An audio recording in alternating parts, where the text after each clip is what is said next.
Hey guys, the Firebird is here. It's just me, only 569 Nice. more days till the release of Transformers Rise of the Beast. So, I thought it would be fun to have a good old look through memory lane and talk about some of the previous movies and some of the stuff that didn't make it to the, the final product. Previously, I done videos covering cut content from the movies, Revenge of the Fallen, Dark of the Moon. I think I did one for 2007, but if I didn't, then I'll make that soon. But when I cover those movies, I mainly focus on the content from the novel and the comic adaptation of the movie, which worked using an early version of the script from Dark of the Moon.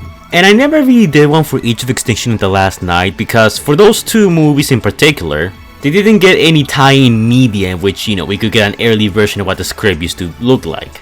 So for this video, I decided to look back at the myriad of changes that we can see to the trailers of Age of Extinction, all the way from the Super Bowl trailer to the final release. Stuff that, we openly saw in the trailers but never happened to appear in the movie itself. Just looking back on it, there's quite a few strange things that didn't make it into the movie, and a few deleted / extended scenes that for some reason never made it into the movie. But for all intents and purposes, in this video I'm just looking at the trailers, the stuff from the trailers and what got released from the film itself that, didn't make it into the theatrical release. So in this video you're gonna be seeing some of the footage that didn't make it into the final release of the movie, but we actually saw through trailers or the Blu-ray or deleted, content that was released. That's all I'm covering in this video. I'm not covering concept art or anything like that just yet. I'll leave that for a future video. In this one, I'll just focus on the visuals, so you guys have something to see. And if you guys like this, then I'll make a similar video for Dark of the Moon, The Last Night, and all of those other movies. So anyways, let's begin. So these are not in any particular order, just so you know. This is one that honestly kind of threw me for a loop the first time I saw Age of Extinction, and that is Optimus Prime screaming, "Here I am." Now, what's funny is that if you go to the comment section of this scene in particular, the final version of the scene, a lot of people are confused and were like, wait, what? He says that? I never knew he said that. That's because in the trailers, Optimus Prime saying, "Here I am" was for the most part always cut. Here's how it sounds in the trailer itself.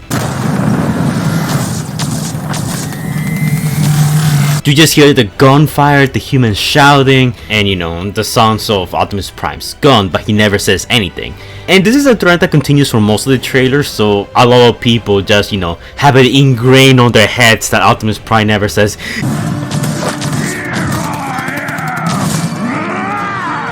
originally, Optimus Prime wasn't supposed to say anything in this scene, but honestly, I'm glad they changed it, because Optimus just yelling "Here I am" as he's shooting up the humans is just way cooler. Another scene that I think got cut, and I say I think because I was looking through Age of Extinction all over again and I couldn't find this scene, is this shot where we see Lockdown's ship, and it looks maybe misty. It has, this blur effect. It doesn't look that good. Even the first time I saw this, I was like, wait, what's this? This looks very bad. Now, I'll cut the team some slack. This was actually a scene that they shot for the first few trailers of Age of Extinction, so the CGI wasn't as polished back then. But I don't think a scene like this was present during the final theatrical version of the film. I could be wrong, but I wasn't able to find it, so I'm gonna have to assume that this was a small scene that got cut, a shot of Lockdown's ship just in the sky. Now, another scene, and this was more interesting, is the scene where the Dinobots, come in and save Bumblebee. You can see Bumblebee jumping, but there's no Stinger and there's no one around. He jumps and there's Strafe who picks him up and stuff. Now, that alone's not that interesting because, this is pretty much what happens in the actual movie. But if you play the two scenes side by side, the scene is completely different. Take a look here. In the final version of the film, of course, we have the small scene of Bumblebee killing the KSI drone. And then all of a sudden, he jumps and it's caught by Strafe, who in the final version of the film, you can see that he has the blue energon highlight inside its mouth and he's more detailed. Because in the TV spot here, Strafe looks more, protoform gray. He doesn't look that interesting. He's a bit more colorful in the film. Not by much though. While the two scenes are very similar, it looks like this was an early version of how, Strafe coming to the rescue was supposed to look like. Bumblebee just jumps while the background is exploding and Strafe catches him. While this also happens in the movie, it's not a one-for-one recreation. As you can see that they went back and redid the scene. So that's kinda interesting. There's another famous one is Optimus Prime yelling at Grimlock when he's fighting him. In our first trailer, the first time we saw this scene, Optimus does a battle cry and knocks Grimlock to the side.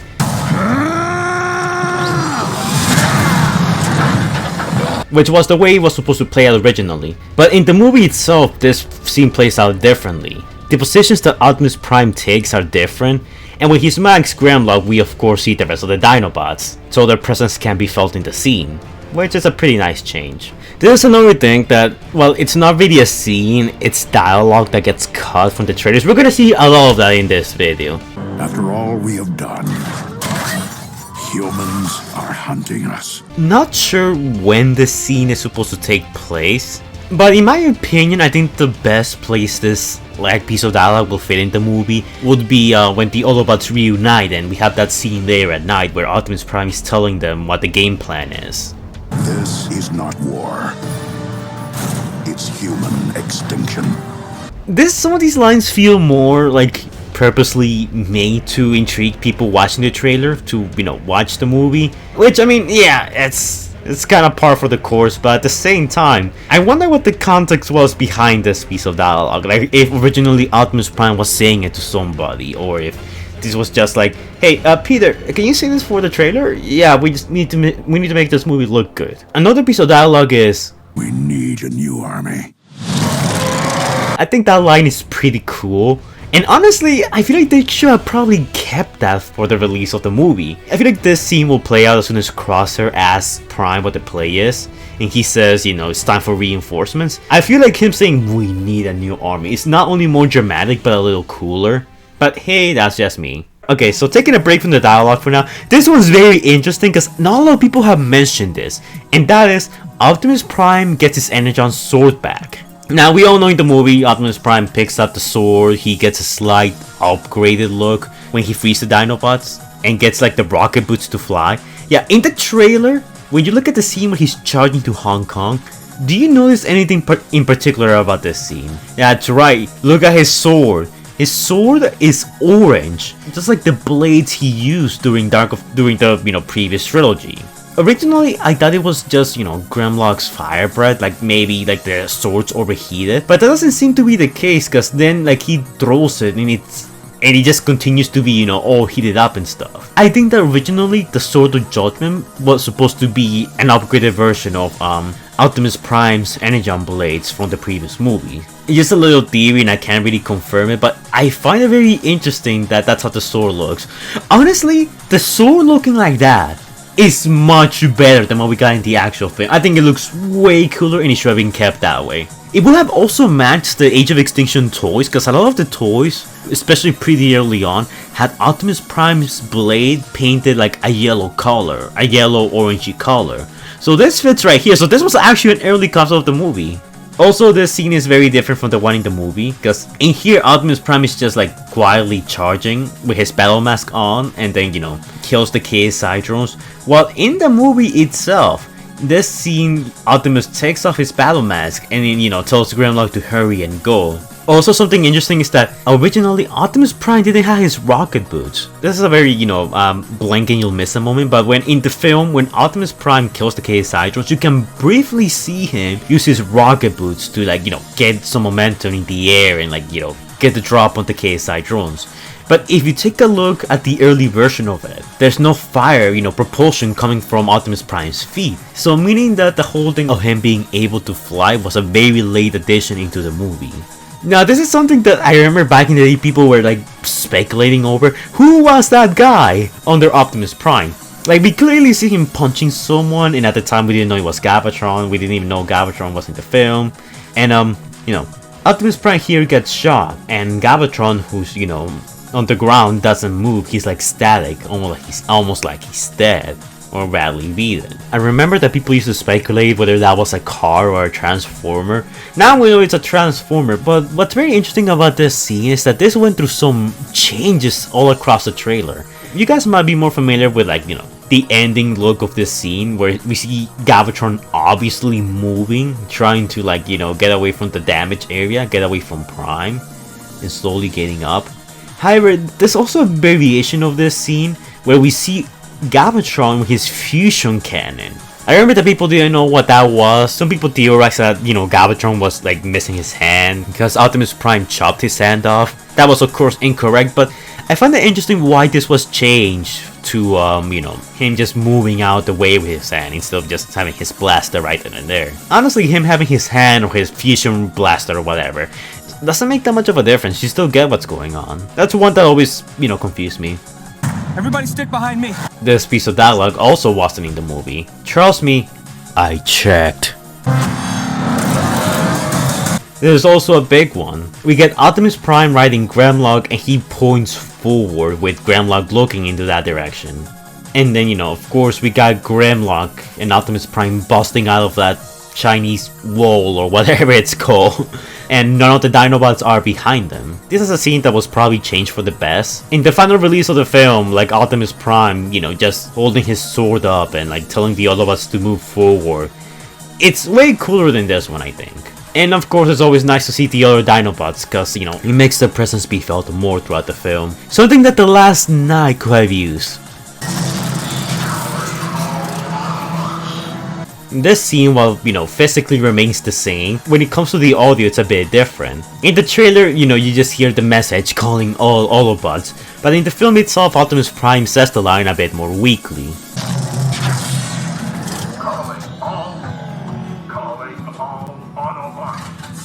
This was probably done to hide that plot point of, this Optimus Prime being weak and injured, but I mean, just look at him. You're not hiding anything, that's pretty blatantly obvious. Humans want to destroy us. A great threat is coming. This is another piece of dialogue that got cut. My guess is that it would also have taken place during the Autobots Reunite, later night section of that scene, where Optimus explains to the Autobots that the humans are hunting them. It's weird how much dialogue gets altered in between, these early versions of the film and the final cut. And much like I said before, lines like, "This is not war, it's human and extinction, and a great threat is coming." Well, the human extinction thing I think was just like hyperbole to hype up the movie. A great threat is coming. I feel like that was a bit more intentional. You can see the dialogue matching up with Optimus Prime's mouth movements. This is obviously the ending scene of the movie. So it looks like originally they were gonna be more clear about what was coming next. The creators, quote unquote, are coming, but Optimus Prime was gonna go find them first. Just some context that kind of changes that scene a little, not that much. But it's nice to see some of this, early cut footage, early cut, details. Can I ask you this once? Where is Optimus Prime? You tell me. Yeah, this is a scene that also didn't make it into the movie. And I remember my first time watching the movie, I was like, wait, isn't there a scene missing? Isn't he supposed to say, "You tell me"? And when that never happened, I was kind of confused. Honestly, I kind of wish they would have kept it, but I guess Michael Bay needed more time to show the Romeo and Juliet loss and random Chinese NPCs. Okay, let's talk about the voices again. But this is more interesting. I swear it's more interesting. Now, we all know Lockdown, one of our favorite characters in the Michael Bay movies. Well, did you know that this is how he used to sound like? Listen to this. You think you're the center of the universe. You were born, you were built, and they want you back. It's so weird that that's how he used to sound like. I mean, I kinda like it though. But he sounds more robotic than like what he does in the actual film. I don't know if it's the same guy who voices Lockdown in the movie, but it almost sounds like what Lockdown would sound like when he has his mask on.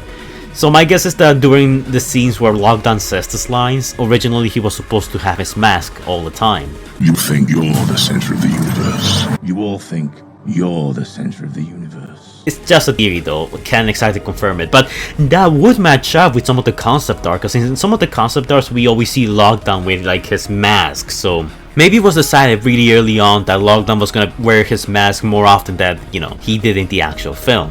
We also have an extended small car shuttle Bumblebee in the trailer, where, the Autobots are trying to reach Lockdown ship, because in the movie that never appeared. And also the lines that Kate say are very different. Come on, Beast, you gotta move faster! Why isn't it taking off yet? Come on, Beast, descending, you gotta get on it! This was probably done to like hide the fact that Optimus Prime was captured in this scene. Now, probably one of the biggest scenes that people are more aware of that was cut from this movie will be the Bumblebee dancing scene. Tessa dances with Bumblebee and you can see Hound dancing, Drift bopping his head up and down.